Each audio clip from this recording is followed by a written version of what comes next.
Mummy क्या आज फिर वही दाल चावल बना दिए? रुको मैं पापा को फोन करता हूँ। अरे अरे सोनू बेटा क्या हुआ भाई, रुको रुको। पापा मीरा आंटी ने आज फिर वही दाल चावल और सब्जी बना दी, पर मुझे मोमोज खाने हैं। ये कौन है? इसका नाम कैनली है और ये बहुत बढ़िया चाइनीज खाना बनाता है। आज इसने मेरी बहुत बड़ी मदद कर दी। मेरी गाड़ी हाईवे पर खराब हो गई थी तो इसी ने ठीक की। तब बातों बातों में पता चला कि ये नौकरी की तलाश में है। ये बहुत समय से चाइनीज होटल पर नौकरी कर रहा था। किसी कारणवश इसने वो नौकरी छोड़ दी और मैंने सोचा क्यों ना हम इसे अपने घर पर चाइनीज खाना बनाने के लिए नौकरी दे दें। पर राकेश, तुम तो जानते ही हो हमारे घर पर पहले ही मेरा खाना बनाने के लिए लगी हुई है, तो हम दो दो खाना बनाने वाले का क्या करेंगे? अरे रोजाना बाजार का चाइनीज फूड खाकर तबीयत खराब हो जाएगी, इसलिए मैंने सोचा कि कैनली घर पर ही बढ़िया बढ़िया चाइनीज डिश बनाकर हमारे सोनू को और हम सबको खिलाएगा। क्यों सोनू बेटा, है ना बढ़िया बात? Yes papa. आपने क्या नाम बताया? कैनली। कैनली भैया आज आप मेरे लिए चाउमीन और मंचूरियन बनाओ ना, मेरा बहुत मन है। ओके बेटा, मैं आपके लिए बहुत टेस्टी चाउमीन और मंचूरियन बनाऊंगा। वैसे मुझे एक बार आप किचन बता देते कहाँ पर है? मीरा जरा इधर तो आना। जी मालकिन, आपने बुलाया? मीरा, ये कैनली है। आज से ये भी तुम्हारे साथ रसोई में खाना बनाने का काम करेगा और जितने भी चाइनीज फूड है वो कैनली ही बनाएगा, क्योंकि तुम्हें तो चाइनीज फूड ज्यादा बनाना आता नहीं है। इसलिए तुम जब जब मैं कहूँ वही खाना तैयार करना, ठीक है? अब इसे रसोई में ले जाकर सब कुछ समझा दो। ठीक है मालकिन, मैं समझा देती हूँ। मीरा उस घर में कई सालों से खाना बनाने का काम करती थी, इसलिए वो रसोई की हर एक चीज जानती थी। कैनली मीरा के साथ रसोई में चला जाता है और कुछ ही देर में वो बहुत बढ़िया चाइनीज फूड बनाता है, जिसे खाकर सब लोग बहुत खुश होते हैं। अब तो ऐसे ही कैनली रोजाना बढ़िया बढ़िया खाना बनाने लगा। सबको उसके हाथ का चाइनीज फूड बहुत पसंद आता था। धीरे धीरे कैनली नॉन वेजिटेरियन यानी मांसाहारी भोजन भी बनाने लगा। राकेश के दोस्त जब भी घर पर आते तो कैनली झट से चाइनीज तरीके से मांसाहारी भोजन बना देता। वाह राकेश, तुम्हारे शेफ ने तो नॉनवेज की बहुत ही बढ़िया डिशेस बनाई है। भाई मजा आ गया, बिल्कुल चाइनीज तरीके से। हाँ, अरे कैनली चाइनीज फूड बहुत ही टेस्टी बनाता है, यही तो इसकी खासियत है। अब तो घर में साधारण खाना बनने की जगह चाइनीज खाना ही बनने लगा, जिससे मीरा का काम बहुत कम हो गया था।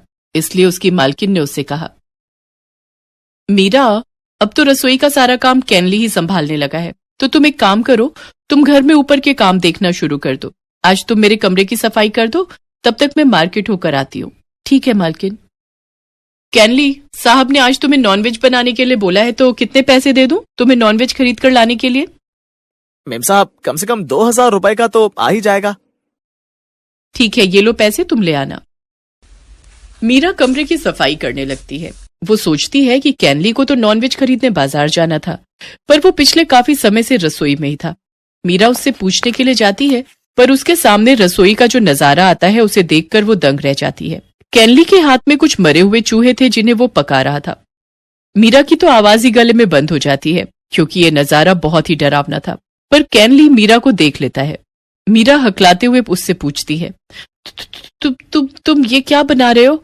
चूहों का मांस? ये सब कितना भयानक है। अच्छा, तो तुमने मुझे देख लिया, मेरी सच्चाई तुम्हारे सामने आ ही गई। ये मैं आज पहली बार थोड़ी बना रहा हूँ। तुम्हारे वो बेवकूफ मालिक और मालकिन और उनका बेटा रोजाना ही इस तरह के नॉनवेज आइटम खाते हैं, पर उन्हें पता भी नहीं लगता, क्योंकि मैं ये बहुत स्वादिष्ट तरीके से बनाता हूँ। तो तुम्हें क्या लगता है मैं पागल हूँ जो यहाँ पर 5000 रुपए में नौकरी करके अपना पसीना बहा लूंगा? हाँ, अरे मैं अपने पैसे बचाता हूँ। ये देखो, मैंने आज भी 2000 रुपए बचा लिए। मैं तुम्हारी सच्चाई मालिक और मालकिन को बता दूंगी। तुम कितनी घिनौनी हरकत कर रहे हो। अगर तुम्हें लगता है कि वो लोग तुम्हारी बात पर विश्वास करेंगे तो बता दो, पर एक बात ध्यान रखना, फिर तुम्हारी नौकरी जाते देर नहीं लगेगी। वो मुझ पर बहुत विश्वास करते हैं। ये देखो, मैंने सब कुछ साफ कर दिया और मेरी उंगलियों के जादू से किसी को पता भी नहीं चलेगा कि ये मांस किसी मुर्गे का है या फिर किसी चूहे का। मीरा का दिमाग पूरी तरह से खराब हो चुका था। वो जानती थी कि कैनली बहुत चालाक इंसान है। अगर वो उसके बारे में कुछ ऐसा बताएगी तो कोई भी विश्वास नहीं करेगा। वो तो उसकी सच्चाई सबके सामने लाना चाहती थी।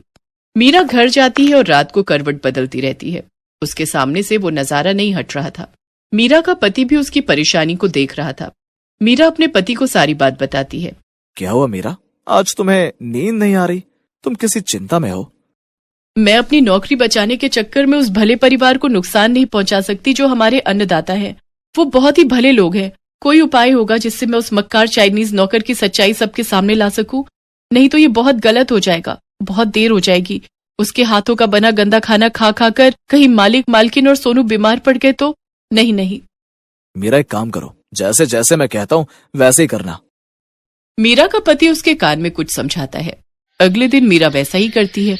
मीरा के हाथ में एक स्मार्टफोन होता है। वो जानबूझकर उस फोन को बार बार कैनली के सामने चला रही थी। मीरा, मैं तुम्हें कितनी देर से आवाज लगा रहा हूँ, मुझे प्याज काट दो, मुझे खाना बनाना है, वरना मुझसे कोई बुरा नहीं होगा। मीरा उसकी बातों पर ध्यान नहीं देती। अब तो मीरा रोजाना अपने साथ मोबाइल फोन लेकर आने लगी और वो उसमें वीडियो और गाने देखती रहती थी। एक दिन कैनली को गुस्सा आ गया। मैं सारा दिन पसीने में काम करता रहता हूँ और ये महारानी मोबाइल फोन पर गाने और वीडियोस देखती रहती है। अभी मालकिन को बताता हूँ, इसके हाथ से फोन छीन लेगी। मालकिन, बहुत देर से मीरा को आवाज लगा रहा हूँ, रसोई में मसालों के डिब्बे खाली पड़े हुए हैं। मीरा को कई बार बोल चुका हूँ कि वो रसोई में मसाले के डिब्बे भर दे, पर ये मेरी बात सुन ही नहीं रही है। ये बहुत देर से फोन में कोई वीडियो देख रही है। मीरा, मैं ये क्या सुन रही हूँ? और तुम्हारे हाथ में स्मार्टफोन कहाँ से आया? तुम्हारे पास तो मोबाइल नहीं था। मालकिन, ये मोबाइल फोन मेरे पति का है। मैंने सोचा थोड़ी देर मैं इस मोबाइल पर वीडियो ही देख लूं। बहुत अच्छी वीडियो है मालकिन, आप भी देखो। मीरा अपनी मालकिन को वीडियो दिखाने लगती है। वीडियो देखकर मालकिन के पैरों तले जमीन खिसक जाती है। वो अपने पति राकेश को चीख कर आवाज लगाती है। राकेश घबरा कर कमरे से बाहर आता है। मालकिन, मैं यही सच्चाई आपको दिखाना चाहती थी। ये मोबाइल फोन तो एक बहाना था आपके सामने ये सच्चाई लाने का। मैं कैनली की सच्चाई इस मोबाइल फोन में रिकॉर्ड कर चुकी हूँ। मेरे पति ने मुझे सब कुछ सिखा दिया था। उन्होंने ही मुझे ये सलाह दी थी ताकि इस मक्कार की सच्चाई आपके सामने आ सके। मीरा ने चुपके से चूहे मारकर बनाते हुए कैनली का वीडियो रिकॉर्ड कर लिया था। वो तो बस सही समय का इंतजार कर रही थी। राकेश कैनली को जोरदार थप्पड़ मारता है और पुलिस को फोन कर देता है। मुझे माफ कर दो साहब, गलती हो गई। मैं थोड़े पैसे बचाने के चक्कर में ये गलती कर बैठा। ये गलती नहीं, जुर्म है।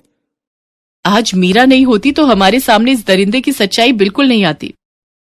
गलती मेरी है, बिना सोचे समझे, बिना जांच पड़ताल के किसी को भी नौकरी पर नहीं रखना चाहिए।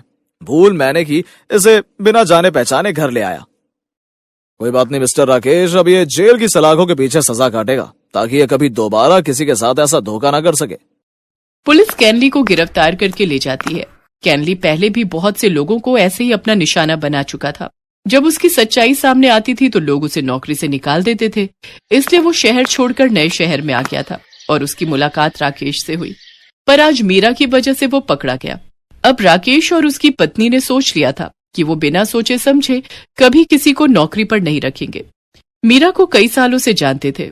मीरा को इस बात की खुशी थी कि उसने अपने मालिक और मालकिन को एक अपराधी के हाथों से बचा लिया था।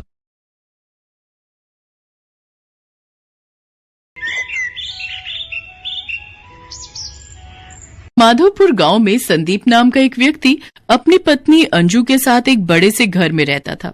उन दोनों की केवल एक ही संतान थी और वो था उनका बेटा मयंक, जो कि विदेश में जॉब करता था।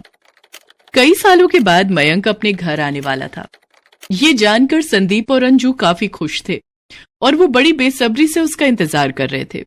3 दिन बाद मयंक ऐना नाम की चाइनीज लड़की को अपने साथ घर लेकर आता है। मयंक बेटा, आ गए तुम। हम कब से तुम्हारी राह देख रहे थे। ये कहकर संदीप मयंक को गले लगा लेता है।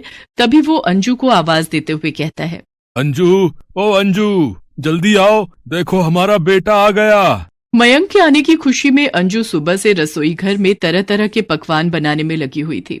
तभी वो साड़ी के पल्लू से हाथ पोंछते हुए बाहर आती है और झट से मयंक को गले लगा लेती है। कैसा है मेरा बच्चा? कितने टाइम बाद तुम्हें देख रही हूँ। मैं बिल्कुल ठीक हूँ मम। अरे मयंक, ये तो कोई विदेशी लड़की लग रही है। कौन है ये?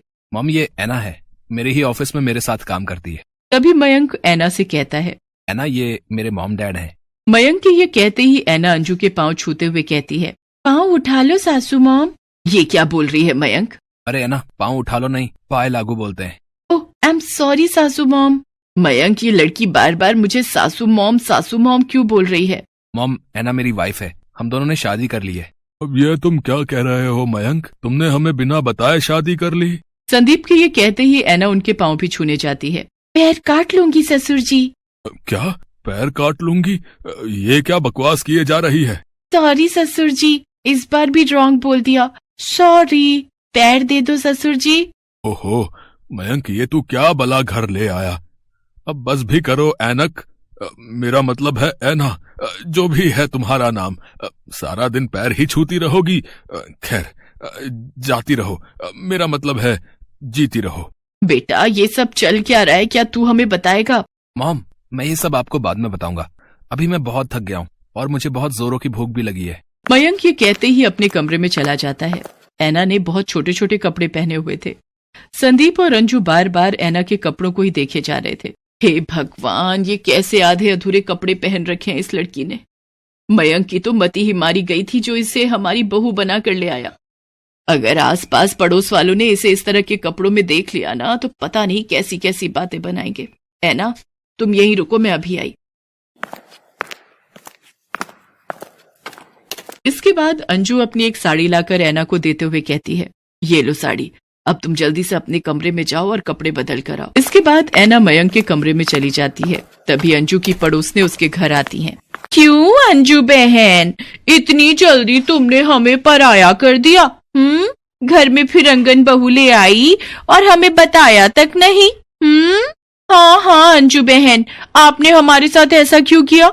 हमें आपसे ये उम्मीद नहीं थी। भाई क्या करे, जिसकी विदेशी बहू आती है ना उसके ऐसे ही ठाट बाट बढ़ जाते हैं। क्या बकवास किए जा रही हो तुम दोनों? इतनी देर से वो लड़की हमारा दिमाग खराब कर रही थी, अब तुम दोनों भी शुरू हो गई। अरे वो मेरी बहू है, मुझे ये खुद अभी पता चला। अब तुम दोनों जाओ यहाँ से, मैं पहले ही बहुत परेशान हूँ। अरे अंजू बहन, अब इतने भाव क्यों खा रही हो? बहू का एक बार चेहरा तो दिखा दो। तुम्हारी बहू क्या हूर की परी है जिसे देखेंगे तो नजर लग जाएगी? तुम दोनों जाती हो या मैं? हाय हाय, इतना भी क्या गुस्सा। हम जाते हैं, चलें। इसके बाद वो दोनों वहां से चली जाती हैं। अंजू परेशान होकर सर पर हाथ रखते हुए सोफे पर बैठ जाती है। उधर ऐना अपने पति से कहती है, मयंक हमको बहुत जोरों का भूख लगी है, लेकिन हमको ये इंडियन खाना नहीं खाना। अच्छा, तो फिर तुम जल्दी से किचन में जाकर अपनी पसंद का कुछ बना लाओ। मयंक की बात सुनकर ऐना किचन में जाती है। वहां उसे समझ नहीं आ रहा था कि वो क्या बनाए। अरे हमको तो कुछ समझ नहीं आ रहा कि हम क्या बनाएं। हमको तो ये भी नहीं पता कि ये कौन सी सब्जी है। क्या बनाऊं? हमको तो बहुत जोरों का भूख भी लगा है। तभी ऐना को रसोई की दीवार पर 2 छिपकली दिखती है। अरे वाह, मिल गया हमको खाना, अब तो हम इन्हीं को खाएगा। ऐना बगल में रखे लकड़ी के स्टूल पर चढ़ जाती है और हाथ से दोनों छिपकलियों को पकड़ने लगती है। तभी अंजू रसोई में आ जाती है। वो जैसे ही ऐना को छिपकली पकड़ते देखती है, वो जोर से चिल्ला पड़ती है, बाप रे बाप, हे राम, ये क्या कर रही हो बहू तुम? अंजू के चिल्लाने की आवाज सुनते ही मयंक और संदीप भी किचन में आ जाते हैं। उधर ऐना भी अपने दोनों हाथों में छिपकली पकड़ लेती है। क्या हुआ मॉम, आप इतनी जोर से क्यों चिल्लाई? Everything is all right? हाँ भाई, ऐसा भी क्या हो गया? क्यों इतना शोर मचा रखा है? अरे वो देखो, उस ऐना ने क्या पकड़ रखा है। तभी संदीप और मोहित ऐना की ओर देखते हैं। उसने अपने दोनों हाथों में छिपकली पकड़ रखी थी जो बुरी तरह फड़फड़ा रही थी। ये देखकर दोनों की चीखें निकल जाती हैं। हे भगवान, अब इस छिपकली ने, मेरा मतलब है ऐना ने, ये क्या पकड़ लिया? अरे आप सब लोग इतना डरता क्यों है इससे? तुमको पता है इसका तो बहुत ही टेस्टी चटनी बनता है। मैं इसकी चटनी बनाकर आप सबको खिलाऊंगी, फिर देखना आप कैसे अपनी उंगली चाटता रह जाएगा। अब मैं जल्दी से इसकी चटनी बना देती हूँ। संदीप और अंजू लगातार मयंक को घूरते जा रहे थे। तभी वो मयंक को डांटते हुए कहती है, अरे करम जले, कहाँ से उठाकर ले आया इस बला को? और तू मेरी माँ परेशान कर रखा है हम सबको।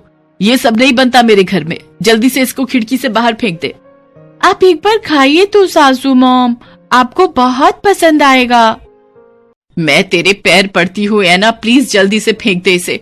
अरे कौन सा वो मनहूस समय था मयंक जब तूने मेरी कोख से जन्म लिया। अरे ऐसा दिन देखने से पहले हम मर क्यों नहीं गए? मॉम आप चिंता मत करो, मैं उसे सब अच्छे से समझा दूंगा। चलो ऐना, अपने कमरे में चलो। अपने कमरे में ले जाकर मयंक ऐना को सब कुछ समझाने लगता है, उनके घर का खाना पीना, रहन सहन। उधर अंजू हॉल में सोफे पर बैठकर अपनी किस्मत को कोस रही थी। ना जाने कौन से कर्म किए थे मैंने जिसकी सजा में भुगत रही हूं। तभी संदीप जोर जोर से हंसने लगता है। कुछ भी कहो, लेकिन बहू बिल्कुल तुम्हारी टक्कर की आई है। बाहर वाले क्या कम थे जो अब आप भी शुरू हो गए। अंजू को उसकी ननद का फोन आता है। अरे कैसी हो भाभी, मैंने ये बताने के लिए फोन किया है कि आज हम पूरा परिवार तुम्हारे घर आ रहे हैं और कुछ दिन वहीं रहेंगे। अरे बाप रे, अगर ये यहाँ आ गई तो इस बहू को देखकर तो खूब मजाक उड़ाएंगे। कुछ देर सोचने के बाद वो कहती है, अरे वो क्या है ना सुमन दीदी, हम 2 हफ्तों के लिए बाहर घूमने जा रहे हैं। मुझे बहुत सारी पैकिंग करनी है तो मैं फिर आपसे बात करूंगी। तुम कब से झूठ बोलने लग गई अंजू? तो क्या करूं जी, पहले ही इस बहू ने आकर मेरा बीपी बढ़ा दिया है, ऊपर से रिश्तेदार आकर इसका और मजाक उड़ाएंगे। पता नहीं इसके साथ मैं सारा जीवन कैसे रहूंगी। तभी ऐना एक सुंदर सी साड़ी पहने हाथ में चाय का कप लेकर आती है और अंजू से कहती है, सासू मॉम, हम तुम्हारे वास्ते चाय बनाकर लाया। सुनो जी, क्या ये अपनी बहू ऐना ही है? यस सासू माँ, हम आपका बहू ऐना ही है। हमको मयंक ने सब समझा दिया है, यहाँ का रीति रिवाज, खाना पीना, पहनना ओढ़ना। इससे पहले हमसे जो भी मिस्टेक हुआ उसके लिए आई एम सॉरी।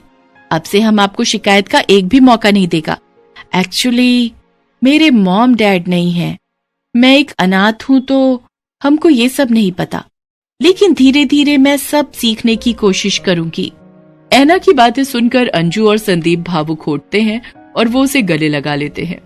हमें तो पता ही नहीं था हमारी बहू इतनी प्यारी है। बेटा तुम चिंता मत करो, धीरे धीरे मैं तुम्हें सब समझा दूंगी। इसके बाद अंजू ऐना को हर काम सिखा देती है।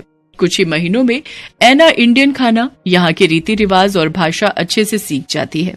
फिर सब कुछ अच्छे से चलने लगता है और सब खुशी खुशी एक साथ जीवन व्यतीत करते हैं।